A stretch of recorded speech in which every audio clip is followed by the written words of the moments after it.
چندین قربانیên destê rêxirawa Daeş ku zurbeya wan afret û zarûne bi êş û azarên wan ve hatîne piştgoxistin.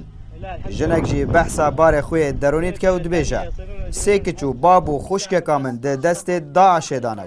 Sê caran jî Daişê serê min şikandiye û rewşa min ya deronî jî gelekî xirab e. Ev zaroya jî dibêje her dema dibe şev û cîhan tarî dibe tirs xwe li nîva dilê min dide û xewnên nexweş tên ber çavê min. Ew bi dilekê xemgîn ve daxwaza xîşka xwe ya 4 salî dike.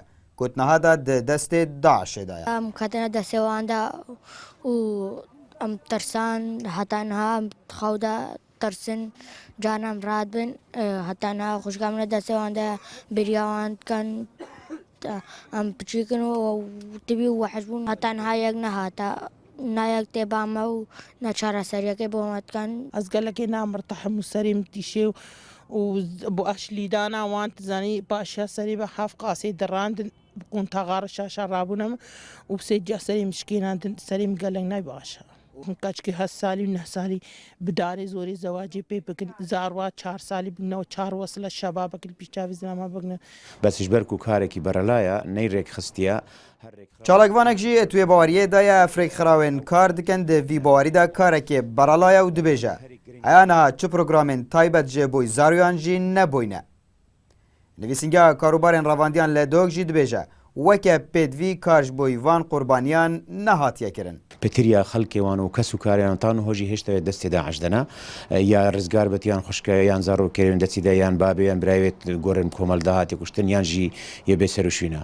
Heman dem jî de ew tiştê gelek gazinde hatan ho serheyî ew ku çû programên taybet bo zarokan înin ji ber ku çareseriya van zarokên destê Daeş hatin vê çareseriyeke taybet bêt programên taybet hebin û ew jî ta êsta çû tiştekî rêkxistî û dirêjxayan nîne.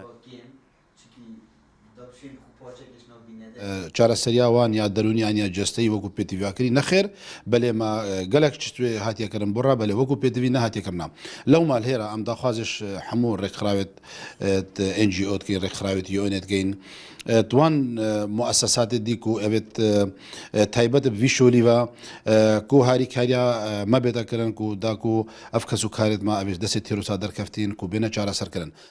Heya niha pitir ji 2500 kesê nêzî ji destê Daişê hatine rizgarkirin. Etniha de jî nêzî 3800 kesan di destê rêkxirawa Daeş dane. Li heya niha ev kese hatine rizgarkirin ne cihekê taybet heye û ne jî çareseriya pêdivî bo hatiye kirin. Abdusamet Rêkanî, NRT Duhok.